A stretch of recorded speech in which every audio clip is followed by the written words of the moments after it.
بسم الله الرحمن الرحيم. سأل سائل بعذاب واقع للكافرين ليس له دافع من الله ذي المعارج. تعرج الملائكة والروح إليه في يوم كان مقداره 50,000 سنة فاصبر صبرا جميلا إنهم يرونه بعيدا ونراه قريبا.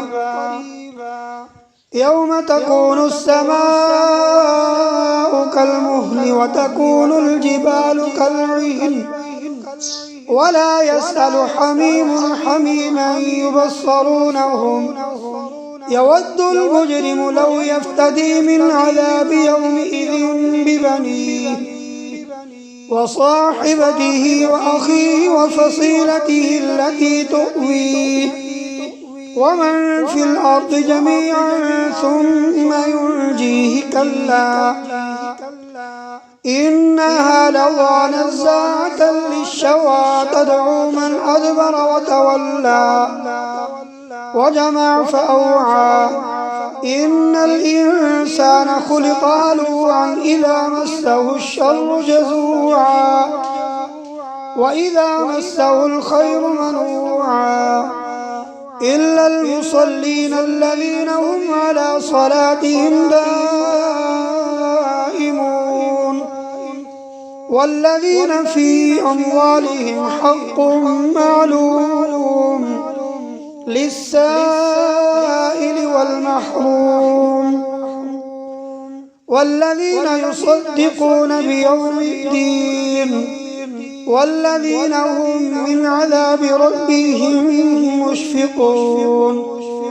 إن عذاب ربهم غير مأمون والذين هم لفروجهم حافظون إلا على أزواجهم أو ما ملكت أيمانهم فإنهم غير ملومين.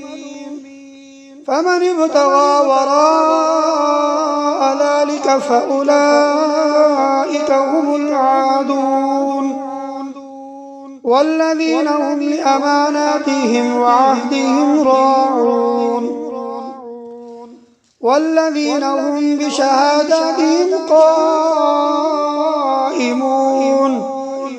والذين هم على صلاتهم يحافظون. أولئك في جنات مكرمون. فما للذين كفروا قبلك مهطعين عن اليمين وعن الشمال عزين. أيطمع كل امرئ منهم أن يدخل جنة نعيم كلا إنا خلقناهم مما يعلمون. فلا أقسم برب المشارق والمغارب إنا لقادرون على أن نبدل خيرا منهم وما نحن بمسبوقين.